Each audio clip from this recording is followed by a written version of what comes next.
What if everything you knew about how engines work was completely unnecessary? What if the fuel that powers every car, every truck, every machine on this planet could be replaced by the most ordinary substance on Earth? Something that literally falls from the sky for free. Water, not as a joke, not as science fiction, but as a real, documented, and hotly debated chapter in automotive history. And here is the wildest part.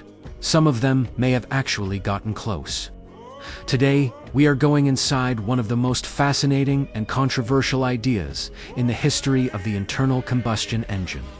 The concept of running a car on water. We are going to look at the real science, the real history, the real inventors who dedicated their lives chasing this idea. And here is the wildest part. Some of them may have actually gotten close. Today, we are going inside one of the most fascinating and controversial ideas in the history of the internal combustion engine. The concept of running a car on water. We are going to look at the real science, the real history, the real inventors who dedicated their lives chasing this idea. Let's go back to the basics first. A conventional internal combustion engine burns a mixture of air and fuel. That combustion creates a rapid expansion of gases, which pushes a piston down, which turns a crankshaft, which eventually moves your wheels. The whole process is essentially controlled explosions happening dozens of times per second. It is violent, it is wasteful, and it produces enormous heat and exhaust as by. Now, here is where water enters the conversation. Water is made of two hydrogen atoms bonded to one oxygen atom. Hydrogen, when separated and burned, releases a tremendous amount of energy. Oxygen feeds that combustion. So on paper, just on pure chemistry, water contains everything an engine would theoretically need to run. The question is whether you can separate them efficiently enough to make it work as a practical fuel source. The process of splitting water into hydrogen and oxygen using electricity is called electrolysis. It has been understood since the early 1800s. The problem, and this is the problem that has never been fully solved, is that the energy required to split the water molecule is greater than the energy you get back from burning the hydrogen. It is a thermodynamic reality. That is the first law of thermodynamics, and it does not care about your dreams. But here is where the story refuses to stay simple. Throughout the 20th century, a string of inventors claimed they had found a way around this. The most famous was Stanley Meyer, an American inventor from Ohio, who claimed to have built a dune buggy that ran entirely on water. He called his device a water fuel cell, and he said it used a resonance-based electrolysis process, far more efficient than anything previously achieved. Meyer gave demonstrations. He filed patents. He appeared on television. He attracted investors and government interest from multiple countries. And then, in 1998, he died suddenly, at a restaurant in Ohio, after a dinner meeting with NATO representatives. His death was ruled a cerebral aneurysm. His family maintained he was poisoned. His technology was never independently verified, and a court found no evidence his devices worked as claimed. Whether Stanley Meyer was a visionary, a fraud, or something more complicated, that is a question enthusiasts have argued about ever since, and he was not alone. Paul Pantone claimed his GEAT fuel processor let engines run on water mixtures. Daniel Dingle in the Philippines spent decades making similar claims before being convicted of fraud. John Canzias accidentally discovered his radio frequency generator could ignite salt water. Fascinating, but it consumed more energy than it produced. The pattern is the same every time. A dramatic claim, real curiosity from real scientists. Tests disappointment, and a theory that someone powerful made it disappear. But here is the part most people skip. The dream of water-powered cars is not entirely fantasy. It has just been aiming at the wrong target.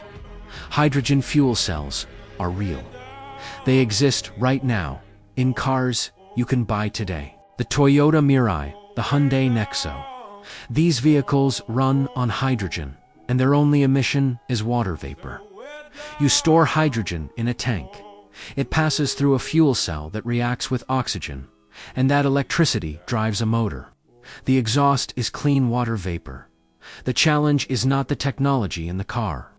The challenge is producing and distributing the hydrogen at scale. Right now, most industrial hydrogen is produced from natural gas, which defeats the environmental purpose.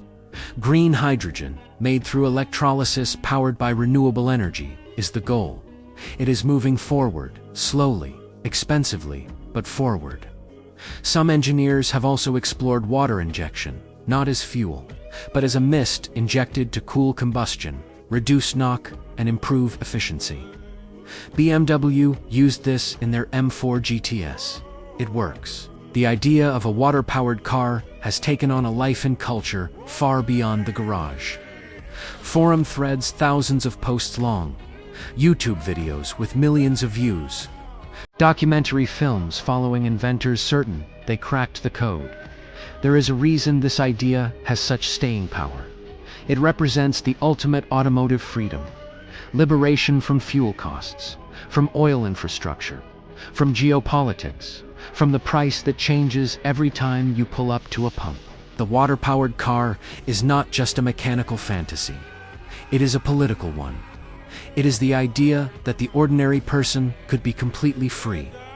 Gaming culture and science fiction picked it up too. Post-apocalyptic worlds, where water is currency, often imagine it as fuel. Science-based YouTube channels have made entire series dissecting these claims, attracting enormous engagement precisely because people want the answer to be yes. Today, the conversation around hydrogen is more serious than ever. The European Union has a hydrogen strategy. Japan has had a national hydrogen roadmap for years. South Korea, Australia, the United States, all spending real money on this. The automotive industry is not chasing a fantasy anymore. It is chasing a very specific, very difficult problem. How do you produce clean hydrogen cheaply enough and distribute it widely enough to become viable for the mass market? Some believe battery electric vehicles have already won that race. Others believe hydrogen still has a role, particularly for heavy transport. Trucks, ships, and trains, where battery weight and range become serious obstacles. The debate is real. The investment is real. And the direction, however uncertain, points toward water playing a central role in how we move through the world. Every great idea in automotive history started as something that sounded impossible. The automobile itself was a joke to people who loved horses. Turbochargers were aviation tech nobody thought belonged in a road car. Hybrid systems were dismissed as overcomplication until they were not. The specific claims of water-powered engine inventors have mostly failed real science. But the instinct behind them was never wrong. Water may not run your engine today, but it might be the exhaust that comes out of it tomorrow. And honestly, for a substance that falls from the sky for free, that is not a bad place to end up.